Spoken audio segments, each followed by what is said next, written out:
Welcome to the Food Founders interview from Frog Hop. Today, I'm very excited to welcome a founder who's built their business in Aotearoa, or what I'll admit I would usually call New Zealand. With a mission to help plant-based become mainstream, Alice Shopland founded Angel Food in 2006 and has been pioneering plant-based cheese and dairy-free alternatives for the best part of 20 years. I'm looking forward to learning how she started and pivoted from importing vegan cheese to creating everything from alternatives to cheddar, mozzarella, feta, parmesan, cream cheese, and even sour cream. Welcome, Alice. Thank you. Nice to be here. So I guess the first question is, can you tell us a little bit about Angel Food and why you started the business? Well, exactly 20 years ago, I became a vegan. I got very active in attending protests about animal agriculture and animal product consumption. And I still am very passionate about veganism, but I was a bit, I guess, naive about how quickly other people could change to living a vegan lifestyle. And the reason I was and am so passionate about it is because of the, it's a choice that most of us can make. Most of us have the luxury to control our food choices to a certain extent. It just has such a big impact on the environment, human health, although the products we make are not health focused, and for the animals, which is my main reason. I was attending lots of protests and doing lots of activism. And I thought, rather than doing this in weekends and evenings, I want to make my job a form of vegan activism. And so this was 20 years ago, there was no edible vegan cheese available in New Zealand, Aotearoa. And so I thought, okay, I will start importing vegan cheese from the UK, and then everybody will go vegan. And it didn't actually work out like that.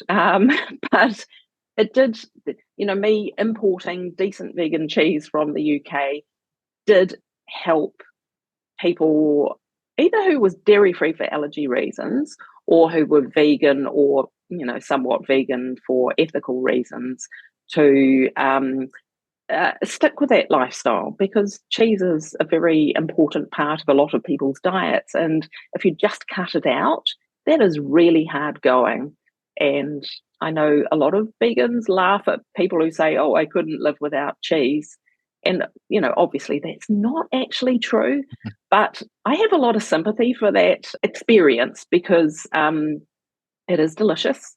It's involved in so many of our favorite dishes, especially comfort foods. Yeah. And man, you don't want to take people's comfort foods away from them. That's just not going to go well. Those tend to be the moments of weakness, I guess, when it comes to sticking to that diet or that lifestyle. Yeah, exactly.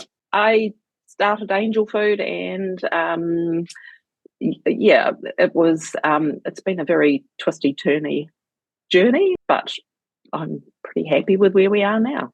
Excellent. And what were you doing before? Did you have a food background? Only in terms of, only at home cooking and eating. So I've always been interested in, if I had people coming over for dinner and they had special dietary requirements, rather than thinking that was a drag, I would be quite excited about that because it was, a creative challenge. And I like looking after people. So I was working as a freelance writer. So no, I didn't have a food business background. And you started importing. How quickly did you move to making your own products? So the business was launched in 2006. We launched our own mozzarella in 2014. So that was 8 years. Yeah. We did do some ambient products before that, but the mozzarella was kind of the big turning point for the business. Yeah. So you kind of built up a customer base for the imports, and then the natural step was to make your own.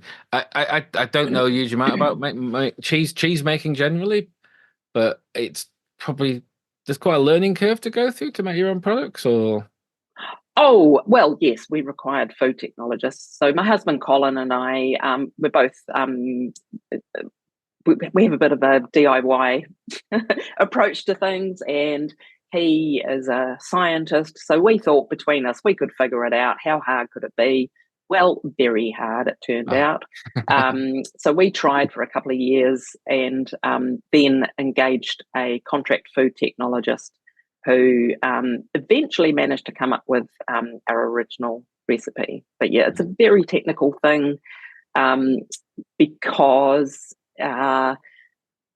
it's easier now because there's such a big market for these kind of products. So ingredients suppliers are developing, special starches designed for cheese analogues. But there was none of that however many years ago when we were trying to crack the code. Our products are similar to Violife or She's in the UK market. So it's based on starch and oil, which is, when I said we're not focused on health products, we're focused on stuff that people can put on their healthy meals and keep it plant-based, but still have that kind of indulgent experience.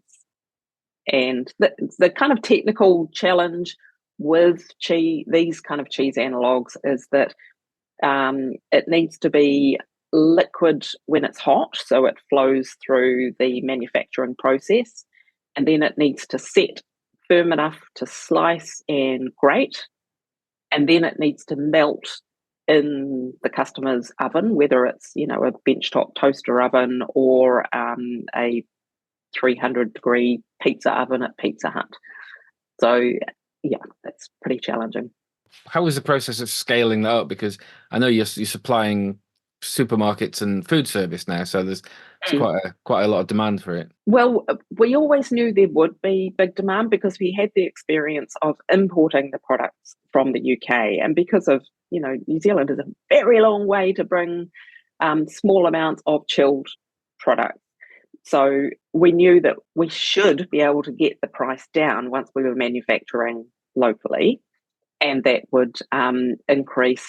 We knew there was that demand if we could make it at the right price.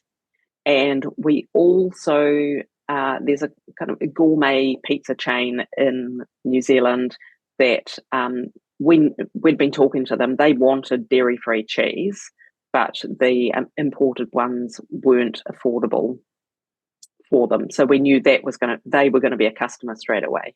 So we didn't, with our kind of products, it wasn't an option to start in our home kitchen and then gradually grow it. We had to start in a factory. Uh-huh. So we contract manufacture, and we have done right from the start. And we were just, because it was a very new product to the New Zealand market, we were lucky that we found a manufacturer that was willing to take a punt on us, and we didn't know what we were doing, and they didn't really know if there was going to be a market for these products, so there was a lot of trust involved there, and very small batches at the start, but yeah, we're turning out pretty significant volumes now.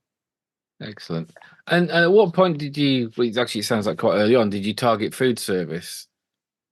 Well, straight away, because we had this gourmet pizza chain that we'd already been talking to them. We knew they wanted product. Yeah, so the retail and the food service have been developed in tandem all the way along. Excellent. And who are you making products for now? I mean, I assume you began focused very much around sort of vegan community. What's it like now in terms of your customer base? The big change is the advent of the flexitarian.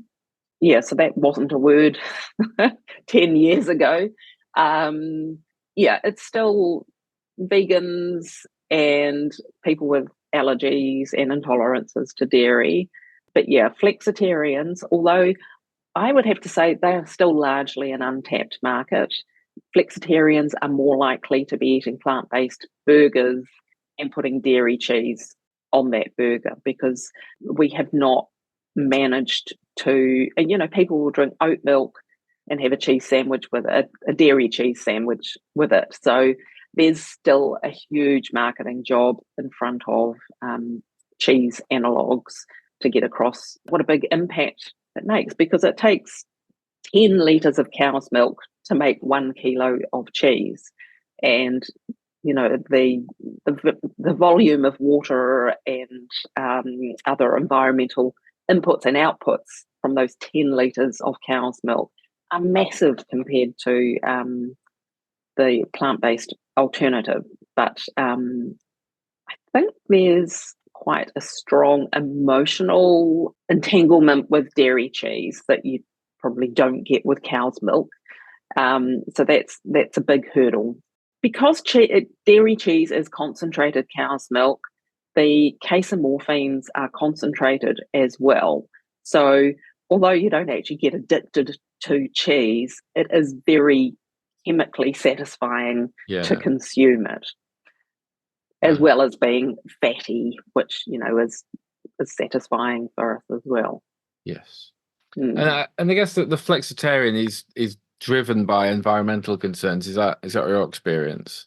Yes, largely. Although there's also a strong health component in that, and because humans are selfish, I think that probably more flexitarians are health incentivized rather than environment incentivized. And then overall, I mean, you set out with a mission to help make veganism mainstream. How do you feel it's going in your part of the world, and what have been the main challenges? Or have you helped to educate the market? Has that been part of the brand and the way the businesses work? I think so. I mean, we in New Zealand we have put vegan cheese on the shelf, and obviously there has to be a market. People have to be wanting it and buying it. But simply by being there, we have helped to raise the profile of veganism. So, we've played a part in that. And although veganism is still niche, and the market for vegan cheese in Australia and New Zealand, it's only plant-based cheese only makes up 2% of the total cheese category, which is tiny, but is progress. Is that where the business is expanding, I suppose, first to Australia and then? Yes, yeah. So there are only 5 million people in New Zealand, and with a niche product, especially one that we're having contract manufactured, it's very difficult to make it pay its way, basically. Australia is geographically and culturally close to New Zealand, although not identical, and it's got a population of 20 million. So it's a natural next step for us. And what are you selling? Are you selling direct and supermarkets? And I don't sell direct. No, we don't. We have dabbled in that in the past, but because New Zealand's a similar size to the British Isles, but with only 5 million people, so it's difficult to get delivery efficiencies, especially with chilled products. Yeah, absolute nightmare and very expensive. So no, we most of our sales through the 2 big supermarket chains in New Zealand. We supply some independents. Of course, when we started out, it was all through organic stores and gluten-free stores. Are there any gluten-free stores now? I don't. That's the supermarkets have taken that business basically. Yeah. In terms of food service, how have you scaled up there, and where are you selling? I mean, I think you mentioned Pizza Hut. Yes, we supply Pizza Hut, and they're our biggest food service customer, but we supply all of the major food service distributors rather than selling to the independent food service outlets ourselves. And we also supply a few manufacturers who make vegan pies and that sort of thing. And is your product branded in food service, or is it's just an ingredient? No, we have not managed to crack that. I would love to see little Angel Food flags on the pizzas, but we haven't got that yet. And which marketing channels have you used to sort of build a brand and build awareness and work with the supermarkets? Social media, we focus on Facebook and Instagram. We have a EDM, our recipe club, which is actually in recess at the moment because I don't have time to do it. We've been a bit stretched recently. The other big aspect has been trade shows and consumer shows, because a lot of our potential customers are, they're nervous about buying a pack of our cheese because they're worried about how good it's going to be. So it's important for us to get in front of them, give them a piece of grilled cheese on toast or pizza or whatever, so they can go, oh yeah, that's actually good. Or, as some of them say, that's actually edible. When they say that, you realize what you're up against, really, the kind of negative. Yes, getting over that kind of perception, isn't it? I suppose that's the challenge. Especially when household finances are tight, which, I know things are difficult in the UK at the moment. They definitely are in New Zealand as well. And people go, I'll just stick with what I know because I don't want to risk wasting that $10 on something I don't want to eat. How big's the team at Angel Food, and how's it structured? You mentioned contract manufacturing. What do you have in house, and what have you used partners for? We have a very lean team. We no longer have an in-house product development person because, it's great to be able to do your NPD in-house, but it's very expensive, especially for the scale we're at the moment. So we've got an outsourced arrangement for that. And of course, we outsource the manufacturing and the logistics. So our products go from the manufacturer to our contract warehousing or direct to customer if it's a custom order. So basically, we're managing. Oh, we also use sales agencies for dealing with the supermarkets because that requires a huge team, lots of boots on the ground. Absolutely. Yeah. Excellent. And the brand seems pretty resolved and pretty distinctive. Is that a recent thing, or did you kind of focus in on the branding early on? I think because my strength is in marketing, we've always been quite particular about the brand. It did get a big sort of boot up the bum early on when we talked with I guess she was a retail consultant that somebody introduced us to, and we proudly showed her our range of products. And she said, they look like you've made them in your garden shed. And we were quite offended at the time. And then the next day we took a look and thought, yeah, she's right. So since that difficult conversation, we've worked hard at just making everything consistent. And it's not as easy as it seems. So it has taken a long time to get there. And we're about to do a bit of another tidy up because over the years you add products and some of the elements don't quite work with that new SKU. So yeah, I suppose the brand will work in Australia as well, won't it? Or does work in Australia as well? Yeah. We're not there. We're not in there yet. Can I ask how you funded the business so far? Have you had external investment, or has it been bootstrapped? Or a mixture. When people ask me that, I always say we've done 3 rounds of equity crowdfunding, but for years before that, it was bootstrapping. So I carried, for the first few years of the business, I was supporting it by not taking a wage and by carrying on doing the freelance writing and proofreading work that I've been doing until, I just got absolutely exhausted. Yes. I mean, quite a good career for that thing in terms of being able to keep it on. And Yeah, it was. But also there are only so many hours in the day, and I still had kids at home at the time, so it was it was pretty difficult. So yeah, it's been a mixture of bootstrapping and selling shares. Cool. Is are there platforms in New Zealand for that, or is Yes, yeah. So similar to I think Cedars in the UK, but they're all individual shareholders. So we have 350 Oh, right, shareholders, okay. which is quite a lot of people. Yes, and are they a helpful community to the business, or is it much at arm's length?